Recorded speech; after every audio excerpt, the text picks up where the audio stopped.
उम्मीद करता हूँ आप सब लोग ठीक से होंगे, अच्छे से होंगे। हम आज करेंगे क्वेश्चन नंबर 7 जैसा कि आपको पता है पिछले वीडियो में क्वेश्चन नंबर 6 तक हमने किया था। क्वेश्चन नंबर 7 देखते हैं। State the rule to determine the direction of magnetic field produced by a straight conductor. अब आपको पता है मैग्नेटिक एक अगर मेरे पास स्ट्रेट कंडक्टर है, उसके अराउंड जो मैग्नेटिक फील्ड होता है वो या तो इस डायरेक्शन में होगा या तो उल्टा डायरेक्शन में होगा, depending upon the direction of the current flowing through it. अब वो हम किससे देते हैं, ये बच्चा बच्चा जानता है और आपने भी अच्छे से पढ़ा हुआ है। वो देते हैं राइट हैंड थंब रूल। ठीक है, तो पहले पार्ट का आंसर जो है हमारा यही हो जाएगा। राइट हैंड थंब रूल से हम बता सकते हैं मैग्नेटिक फील्ड क्या होता है। अब force experienced by current carrying straight conductor placed in a magnetic field which is perpendicular to it. अच्छा देखिए, अब आपको पता है जब हम एक मैग्नेटिक फील्ड में किसी एक कंडक्टर को रखते हैं तो उस पे जो फोर्स लगता है वो हम किससे देते हैं, वो हम फ्लेमिंग के लेफ्ट हैंड रूल से बताते हैं। मैं यहाँ पर थोड़ी कोशिश करूंगा बनाने की, लेकिन मैंने पता नहीं ये क्या बनाया। अब थोड़ा सा आप समझ सकते हैं, ये थंब है, ये इंडेक्स फिंगर और ये फोर फिंगर। अब आपको पता है आप याद रखा करते थे FBI से। ठीक है, आप ऐसे भी समझ सकते हो इसको, ऐसे ऐसे और ऐसे। ठीक है, ये इंडेक्स फिंगर है, ये थंब है और ये मिडिल फिंगर।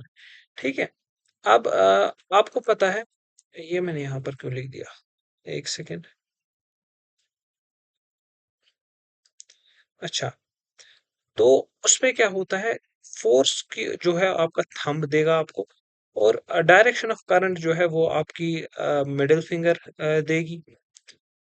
यहाँ पर फोर्स, और ये हो गया आपकी करंट यानी आई, और मैग्नेटिक फील्ड की डायरेक्शन में आपको अपनी इंडेक्स फिंगर रखनी है। तो यानी कि इसका आंसर क्या हो जाएगा, इसका आंसर हो जाएगा फ्लेमिंग्स लेफ्ट हैंड रूल, जिसको आप मोटर रूल भी कहते हो। ठीक है, याद रखने का तरीका मैंने बताया था FBI तो आपको याद रहेगा, पुलिस का एक डिपार्टमेंट भी होता है।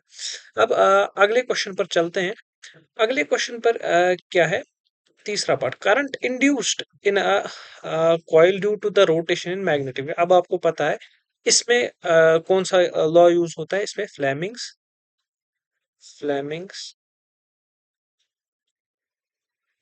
राइट हैंड रूल यूज होता है।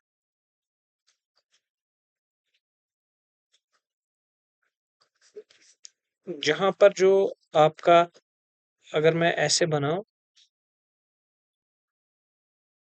ये अगर थंब है तो यहाँ पर भी ऐसा ही होगा, FB और I। फोर्स जो है वो आपका थंब दिखाएगा, थंब आपकी जो इंडेक्स फिंगर है वो मैग्नेटिक फील्ड दिखाएगी, और करंट जो है वो आपकी मिडिल फिंगर दिखाएगी, मिडिल फिंगर। ठीक है, मैग्नेटिक फील्ड इंडेक्स फिंगर। उम्मीद करता हूं आपको ये क्वेश्चन अच्छे से समझ आ गया होगा। अब हम चलते हैं अपने अगले क्वेश्चन पर।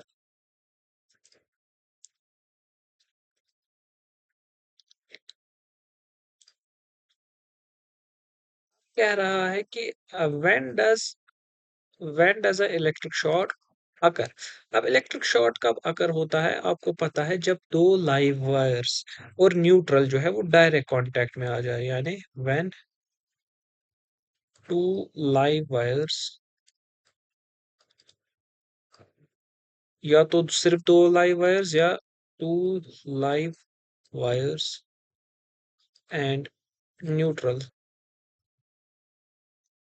कम इन डायरेक्ट कांटेक्ट। अब अगर वो डायरेक्ट कांटेक्ट में आ जाएंगे तो तब शॉर्ट सर्किट होता है। मगर अब इस चीज का क्या रीजन है, इस चीज का रीजन है या तो जो आपके वायर की जो इंसुलेशन है, या तो वो डैमेज हो गई है,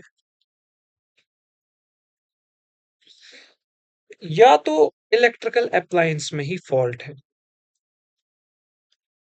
इसीलिए कभी कभार कोई इलेक्ट्रिकल अप्लायंस जल भी जाती है।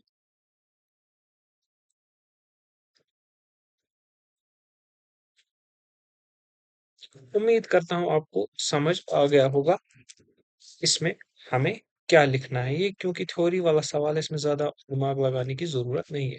अगले क्वेश्चन पर हम चलते हैं। ये रहा अगला क्वेश्चन। अब अगला क्वेश्चन है, what is the function of an earth wire, why is it necessary to earth metallic appliance. अब देखिए, आपको पता है आपके आम तौर पर जो आप चीजें इस्तेमाल करते हो, जैसे कि आपका आयरन हो गया, इस वो वाला आयरन नहीं है जो आप सोच रहे हो, ये कपड़े करने वाला आयरन की मैं बात कर रहा हूँ। या आपका हीटर हो गया, या बाकी बाकी चीजें हो गई, या ओवन हो गया, या ट्रांसफार्मर हो गया। क्योंकि इनकी जो बॉडी होती है वो मेटल की बनी होती है, तो क्या हो सकता है अगर अंदर से कोई ना कोई वायर जो होगी, जो थोड़ी बहुत इंसुलेशन के बगैर होगी, अगर वो टच हो गई इस बॉडी के साथ, तो जैसे ही आप इसको हाथ लगाओगे तो आपको शॉक लग सकता है। इसीलिए अगर आपने कभी ना कभी कोई ना कोई अप्लायंस खोल के देखा होगा, एक वायर होती है, वो उस अप्लायंस के फ्रेम के साथ स्क्रू की होती है, उसी को हम अर्थ वायर कहते हैं। अब उससे क्या होता है, जस्ट इन केस अगर मेटेलिक बॉडी पर जो है, मेटेलिक बॉडी पर अगर आपको इलेक्ट्रिक करंट पैदा होगी, जैसा कि मैं अभी कह रहा था, कैसे आ गई, कोई वायर जो है, कोई लाइव वायर इसके साथ लग गई। अब ये सारा जो इस पे जो इलेक्ट्रिकल चार्ज है, इस पर जो इलेक्ट्रिकल करंट है, वो सारा इसके थ्रू ड्रेन आउट हो जाएगा। और आपको पता है आपका जो फिर प्लग होता है, उसमें 3 सॉकेट्स होते हैं, ठीक है? ये 1, 2 और 3 आपको पता है, एक होता है लाइव, एक होता है न्यूट्रल और एक होता है अर्थ। जब फिर आप इस अप्लायंस का प्लग जो है, ये आप एक सॉकेट में लगाओगे, होगा क्या, ये सारी करंट इस अर्थ से होते हुए जाएगी आपके घर के इस अर्थ वाले सॉकेट पर, और यहाँ से फिर वो, आपको पता है मकानों को अर्थिंग करके होती है, ये फिर सीधे अर्थ में चली जाएगी। क्योंकि आपका जैसे कि ये घर है, आप क्या करते हो, घर बनाने के वक्त ही आप इसकी अर्थिंग कर लेते हो, ताकि वो जो तीसरा सॉकेट है, वो वायर जो होती है वो इसी अर्थ में जाती है। तो जब यहाँ से शॉक निकला, मैं दूसरे कलर से समझाने की कोशिश करता हूँ आपको। जब यहाँ से शॉक निकला, वो सीधा गया इस प्लग के जरिए, वो सीधा इस प्लग के जरिए गया इस थर्ड सॉकेट में। इस थर्ड सॉकेट के जरिए से, सॉरी, इस थर्ड पिन के अर्थ वाली पिन के जरिए से वो गया इस अर्थ वाले सॉकेट में। अर्थ वाले सॉकेट से जो वायर होती है, वो आपने एम्बेड करके रखी होती है जमीन में, ठीक है? तो ये सारी जो है करंट वो जमीन के अंदर चली जाती है, और आपको इलेक्ट्रिक शॉक नहीं लगता है। यानी कि ये नेसेसरी इसलिए भी है ताकि हम शॉक वगैरह से बच सके, ताकि हमें जो है इलेक्ट्रिकल शॉक ना लगे। और यही सबसे बड़ी बात है, क्योंकि मरना छोटी सी उम्र में कौन चाहता है। ठीक है, उम्मीद करता हूँ आपको ये एक्सप्लेनेशन सारे क्वेश्चंस का समझ आ गया होगा। इसी के साथ आपका magnetic effects of current chapter भी जो है वो कंक्लूड होता है।